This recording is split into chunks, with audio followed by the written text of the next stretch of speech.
The principle is very simple. Canadian jobs for Canadian workers. Canada first, Canada always. That's why Conservatives are calling on the Carney government to permanently scrap the temporary foreign worker program and to stop issuing visas for any new temporary foreign workers coming into the country. Under this proposal, existing permits would be wound down until the program is entirely eliminated. Canadian jobs will go to Canadian workers first. Ito na kaya ang katapusan ng temporary foreign worker program dito sa Canada.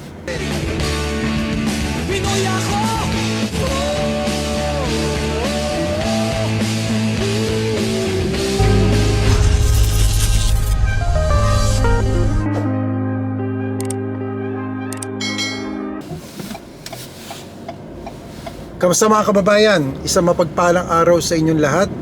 At salamat sa Diyos sa isa na naman mabuting pagkakataon na tayo magkita-kitang muli. And as always, ang dalangin ko pong parati sa inyo. Sana kayo ay lagi nasa mabuting kalagayan. At ngayong araw na ito, napaka-important na hot topic na naman ang ating pag-uusapan for today tungkol dito sa panukalang i-scrap, alisin ang temporary foreign worker program dito sa Canada. Yan ay panawagan ng conservative leader na si Pierre Poilievre. So yan yung mainit na usapin ngayong araw na ito. And regarding this topic mga kababayan, ano ba ang inyong masasabi? Ano ba ang inyong opinion, ang inyong komento tungkol sa hot topic na ito? At pakinggan natin yung panawagan ng Conservative Party at Conservative Leader na si Pierre Poilievre. Pakinggan nyo ito, mga kababayan. My name is Michelle Rempel-Garner, and I'm the Member of Parliament for Calgary-Nose Hill and the Conservative Immigration Critic. I'm joined today by MP Garnet Jennis, the Conservative Shadow Minister for Employment, to help make an important announcement that will give some hope back to young Canadians. And boy, do they ever need some hope. Many young Canadians can't imagine buying a home or starting a family without a good paying job. Yet they can't secure those jobs without experience, which they can't gain because they can't find an entry-level job. It wasn't always this way though. Once upon a time, not long ago, if you were a young Canadian, you could earn vital skills in an entry-level job and earn enough to pay for school while saving. In return, employers would benefit from a skilled, productive domestic labor workforce. But that social contract has been broken by the Liberals. Canada is experiencing a staggering youth unemployment crisis. And all summer, we heard countless gut-punching stories about young Canadians who have put out hundreds of resumes without getting as much as a single callback. Behind me are some of those young people. We have Sana Shahid, who's worked in quality assurance and has not been able to find work in over a year. We have Aruma Dana, who completed security guard training, yet still can't find permanent work. And we also have Gabrielle James, who completed specialized training in analysis and reporting, and yet can't find stable employment. These folks want to work. They've made the right decisions, they did their training, but they still can't get a leg up. Things are so bad that 1 in 5 students are returning to school this week who looked for a job this summer and didn't find one, in large part because they're competing with temporary foreign workers for scarce entry-level jobs. All this is happening while the cost of housing is so high that many young Canadians aren't thinking about buying a house. And they wonder how they're going to get seen by a doctor if they need health care. And where have the Liberals been on this issue this summer? Absolutely nowhere. Nowhere. But thankfully, Conservatives have worked all summer, and today we are announcing the first in a series of major reforms that we will be demanding from the Liberal government to make sure that Canadian jobs go to Canadians. Unlike the Liberals, Conservatives aren't afraid to tackle the toughest issues facing young Canadians and Canadian workers head on, including Canada's utterly broken immigration system. And now, to make this very hopeful announcement, it's my great pleasure to introduce the leader of the Conservative Party, Pierre Poilievre. Thank you very much, everyone. Thank you, Michelle Rempel and Garnet Jenis, for your hard work on behalf of Canadians. We're here to bring hope to the hopeless. We have behind us some very talented and hardworking people who cannot get jobs here in Canada. And let's be honest, young people today form what I call Generation Screwed. Let's look at the situation for this generation. It is the first generation that cannot afford a home in Canadian history. And now, the double gut punch. They have the highest or the worst employment numbers of any group of young people since the late 1990s. So you can't get a job, and even if you did have a job, you can never buy a home after 10 years of Liberal government. The Liberals doubled housing costs. They unleashed crime and chaos in our communities with their soft laws. They broke our immigration system by allowing too many, too fast, too easily to come into the country. And they have destroyed our economy by pushing investment out of our country. Now, Mark Carney promised that he would be different. He has been worse than Justin Trudeau in almost every objective measurement. Let's go through the promises. He promised to build, baby, build. Well, far from doubling home building as he promised, home building is expected to drop by 13%, according to his own housing agency. As for major national projects, 5 months in, and there's not a single national project that Mr. Carney has even identified, much less permitted, much less having shovels in the ground. Not one pipeline, not one mine, not one major expansion of a port. All we have is meetings, offices, new bureaucracies, new high-paid big shots with big salaries who have thus far achieved absolutely nothing. Crime continues to rage on our streets, with Mr. Carney keeping in place all of the catch-and-release Liberal laws. And Mr. Carney has kept all of Justin Trudeau's immigration numbers, which means the system gets worse and worse and worse. The time has come for decisive action. We have major problems in our job market. Let's look at the facts here. The unemployment rate for those aged 15 to 24 is now 14.6%. The employment rate, the share of young people who are employed, is at its lowest level in over a quarter century outside of the pandemic. 1.6 million Canadians were unemployed in July, 7.4% increase in unemployment insurance requests since Mr. Carney took office. Almost 400,000 Canadians have been continually searching for work for over 2 years, the highest share of long-term unemployment since 1998. There are 16,000 more people unemployed in Ontario than there were in the Great Recession. Ontario has seen a massive increase in job losses and a massive decrease in home building. Nearly 75% of temporary foreign workers that come into the country are for low-wage positions, which means they compete with working class and young people that ultimately drive down wages and drive away jobs. Tim Hortons has hired an unimaginable 1,131% more temporary foreign workers in the last 4 years. In the first half of this year alone, the TFWP program has imported 74% more low-skilled labor than in all of 2015. TFWs, the number of temporary foreign workers, is now 2% of our overall workforce, and a staggering number, an unprecedented number. Now, the Liberals promised they would cap the temporary foreign worker program at 82,000, but in the first 6 months, they've already handed out 105,000 permits. To put this into perspective, if they do the same number of permits for temporary foreign workers in the next 6 months than they did in the last, they will break the record again, with over 200,000 temporary foreign workers coming in to take jobs when our own young people are facing record unemployment. The Liberals have to answer, why is it that they're shutting our own youth out of jobs and replacing them with low-wage temporary foreign workers from poor countries who are ultimately being exploited? And let us say as well, the people, the individual temporary foreign workers, the workers themselves, they are not bad people. They are not the problem.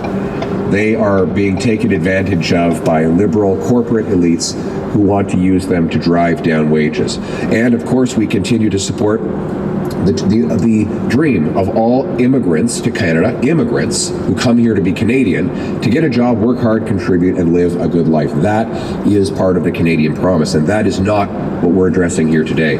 We're addressing a program that temporarily brings people from low-wage countries to replace Canadians and drive down the wages of our people. The time has come for decisive action to stop the Liberals from using our immigration system to pad the pockets of corporate elites and other insiders at the expense of Canadian jobs. Again, the principle is very simple. The principle is very simple. Canadian jobs for Canadian workers. Canada first, Canada always. That's why Conservatives are calling on the Carney government to permanently scrap the temporary foreign worker program and to stop issuing visas for any new temporary foreign workers coming into the country. Under this proposal, existing permits would be wound down until the program is entirely eliminated. Canadian jobs will go to Canadian workers first. It's time that Mr. Carney took the job seriously of repairing the damage that his party has done. Unfortunately, the immigration minister who destroyed the program and caused this mess is now Mark Carney's justice minister. You can believe it. He's now gone from creating a housing crisis as housing minister, an immigration crisis as immigration minister, to creating a crime crisis as justice minister. It's the same Liberal team with the same Liberal results, just a different face who's even worse than the last one. July's employment data has confirmed that what Mr. Carney's economy is doing to our youth, 14.6% unemployment, 1.6 million Canadians unemployed.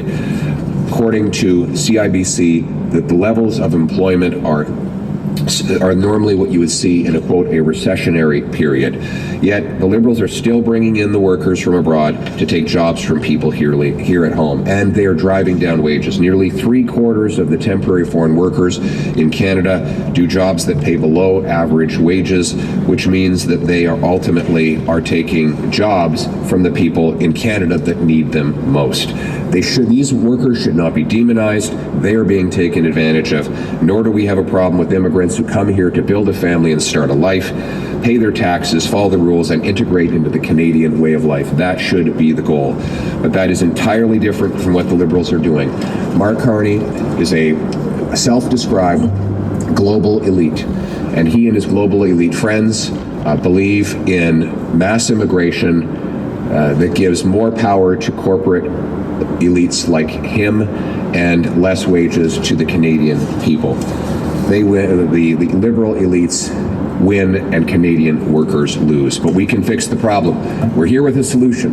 We want Canadian workers to have Canadian jobs. We want to bring back high wages. Our purpose for the fall session is stronger take-home pay with lower taxes, debt, and inflation, and by bringing jobs back to the Canadian people. Second, safer streets by locking up the criminals that Liberals have turned loose. Third, secure borders by hitting the brakes on immigration and reversing the damage Liberals have done. And fourth, a self-reliant Canada by removing Liberal taxes and red tape to bring home massive projects that will make us less reliant on the rest of the world. Stronger take-home pay, safer streets, secure borders, a self-reliant Canada. We're here to work with any party, and I'm encouraging Liberals, again, steal my ideas. These ideas are open source.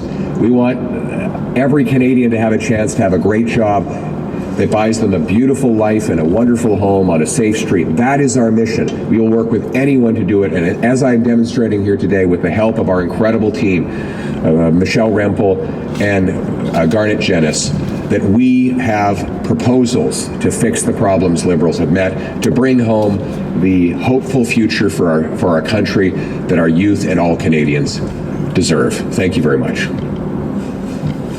have time for some questions. Hi, David, David CDC. I wanted to ask about temporary foreign workers.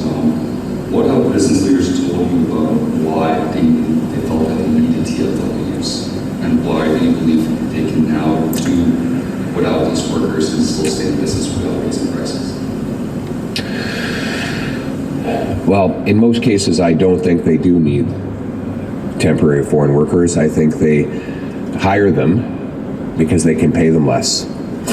And it's that simple. They don't want to pay the prevailing wage to the Canadian worker. And so they hire someone from abroad who might be in a desperate situation and willing to take less. And we see it again. Michelle Rempel has been tweeting out these job postings. I think was it Booster Juice, the one you came up with yesterday? $36 an hour. They're Booster Juice offering $36 an hour to a temporary foreign worker. They specifically say they want it to be a temporary foreign worker. Why aren't they offering those jobs to Canadian kids first? And I'm not now speaking about any particular employer, but we know that there's a lot of abuse in this system where the employers are asking for some of the wage back from their worker. I'm not alleging that for Booster Juice, but it is happening out there.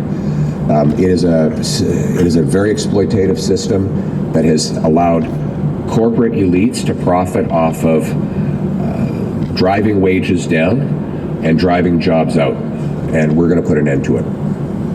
Canadian workers deserve Canadian jobs.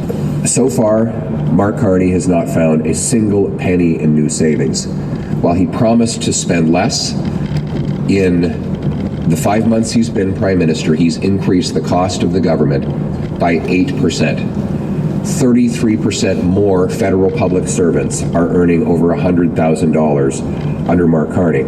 He's increased the cost of consultants by 37%. And if you believe economists, they calculate Mark Carney's deficit could be twice as big as Justin Trudeau's, which is unimaginable. No one thought it was possible to have a worse deficit than Trudeau, but Mark Carney appears to have accomplished it. What I would say to everyone is, ignore Mark Carney's speeches, the letters he writes his ministers, which then get conveniently leaked to the media. It doesn't matter what he says, it matters what he does. And the numbers are very stubborn things. They show that Mark Carney is even more expensive than Justin Trudeau, that the deficit is getting bigger, and that will mean more inflation and more economic ruin for our country. Mark Carney is not a change, he is worse. We need to cut consultants, bureaucracy, corporate welfare, foreign aid, handouts to fraudulent refugees, and other wasted money. We need to bring down the cost of government to bring down the cost of living with lower taxes, inflation, and debt. Thank you very much. Good morning, Jaspreet from Omni News. Liberal government is intent to recognize Palestine as a state in this fall session. What's your take on it? Are you in favor or do you oppose this? Mark Carney doesn't know where he stands. He first said he was going to recognize the Hamas state, and then the other day he said that he wasn't recognizing the Hamas state. So he seems very confused on the world stage. He has been, so far, at best irrelevant, and at worst a failure. Our priority here in Canada is standing up for this country and our jobs here at home. That is our focus. We are obviously not going to recognize Hamas as a state. That would be rewarding terrorism. But the focus of our foreign policy is to stand up for Canada and put our country and its interests first on the world stage. Thank you. Hi, Ezra Levant from Rebel News. I thought it was very interesting about Booster Juice paying $36 an hour to a foreign worker. And I think a lot of Canadians don't know how pervasive this is, and that's an outrageous anecdote. I don't think the Liberals are going to accept your advice here, so I think your reforms wouldn't be able to bite until you become Prime Minister if that happens. But I think there is something you could do in the meantime. And let me ask you if you would consider this. I'm actually just doing some brainstorming here. Would you consider shining a spotlight using your bully pulpit on the worst offenders? For example, maybe a company that really wraps itself in the Canadian flag, like Tim Hortons. Would you consider having an event outside of Tim Hortons? Would you consider writing to the board of directors of RBI and the Brazilian hedge fund? And I guess what I'm saying is there's no downside to these companies hiring foreign workers. But if there was a PR downside, if patriotic Canadians said, this is enough. I notice in the UK there's a lot of people waving British and English flags. It's their response to immigration crises. Would you consider naming and shaming in the public domain abusers of the TFW program? Yes, and thank you for the question. Michelle Rempel has already begun the process. She's been publishing the most egregious cases of corporate elites profiting by shutting Canadians out of jobs in favor of low-wage temporary foreign workers. And Michelle, do you want to add anything to that? Sure. Come on over. No, thanks for the question, Ezra. It's absolutely egregious that these companies expect that they can just maximize corporate profits on the backs of and at the expense of Canadian youth. It's a practice that has to end. We've been naming and shaming them all week. I want to thank my team for finding those examples, but I encourage Canadians to go and look for themselves. There's been websites that have been set up so that people can see what these companies are doing. But the more important thing is, Ezra, that the Liberals are letting them do this. The Liberals are totally letting them do this. You know, Lena Diab, where was she this summer, the immigration minister? Did she name and shame any of these people? No, she didn't. And that's why we're here today. We're standing up for the people that are behind us. Enough is enough. Canadian jobs have to go to Canadians. Great job. And this will be our final question of the day. Robbie Waters, Oxygen Media. We have seen the negotiations with the U.S. side about the tariff, and we see that the current Canadian government will not retaliate the tariff, and we would like to know what's your opinion, how this will affect our labor market, especially that the American products will be more cheaper and will operate more plants for the U.S. than the Canadian. Thank you. Thank you very much, and let me say that we have to put our country first. I'm willing to work with anybody from any party to help get Canada fair treatment and an end to the tariffs by both China and the United States. And I've told the Prime Minister I'm happy to work with him anytime he believes that we can be helpful in ending the dispute and restoring free trade. Conservatives will do it because we want our country to succeed. The reality is that Mark Carney is failing. First of all, he's broken every promise that he made during the election. He promised elbows up, he's been elbows down. He promised he would have dollar for dollar tariffs. Whether or not you agree with that idea, it's clear that that was his promise, while he was simultaneously backing down. He promised that he would get a deal with President Trump by July the 21st. There has been no deal. He said that he could, quote, negotiate a win. So far, all he's been doing is losing and conceding defeat. He said he could handle Donald Trump, but ever since he became Prime Minister, he's been bullied and pushed around. And now China sees weakness. They see weakness in Mark Carney, so they're hitting our farmers and fish harvesters with tariffs that are killing jobs and harming our people. Mark Carney is failing abroad, and Canadians are paying the price at home. My goal would be to get rid of all the tariffs on both sides of the border, to get a deal that will secure our continent through solid military investments, at the same time as regaining the previous open market access that we had to the biggest and most lucrative economy in the world, that being the United States. That's going to take hard work, but I will conclude by saying this. The tariffs that are being imposed on Canadian workers, the worst tariffs, are by Mark Carney himself. An industrial carbon tax that he wants to hit our steel workers, aluminum workers, oil and gas, cement, and fertilizer workers with. That's a Liberal tax on Canadian exporters. The Liberal high business tax, it's a Canadian tax on Canadian businesses. The high payroll tax, this is Liberal taxes. The C-69, which blocks us from producing our resources and shipping them overseas. These are all policies that Mark Carney and the Liberals are imposing on our businesses, and that is why our economy is collapsing. We've had $62 billion of net investment leave Canada since Mark Carney became Prime Minister, the biggest, the worst in any 5-month period in the history of our country. Our economy is shrinking under Mark Carney. We're bleeding and hemorrhaging jobs. Mark Carney is failing to live up to the promises that he made. We're going to work hard to reverse that in this fall session. We hope that he will steal our much superior ideas to open our country for business, lower taxes, export our goods abroad, and bring home a strong, solid, sovereign Canadian economy. That concludes today's announcement. Thank you so much for All right, thank you very much. At yan, mga kababayan, ang mainit na usapin tungkol sa temporary foreign worker ngayon dito sa Canada. At kung mangyayari ang panukalang ito ni Conservative Leader Pierre Poilievre, eto na kaya ang katapusan ng temporary foreign worker program dito sa Canada. Okay? So, ano sa palagay nyo mga kababayan? Ang masasabi nyo tungkol sa update na ito sa temporary foreign worker program. So just leave a comment below. And that's it for me today. I hope you like this video. If you do, please give it a thumbs up. And as always, marami pa tayong pag-uusapang mga updates to come. I will see you, God willing, on my next video. Samahan nawa kayong parati ng Panginoon sa inyong pang-araw-araw na buhay. Magandang araw po sa inyong lahat.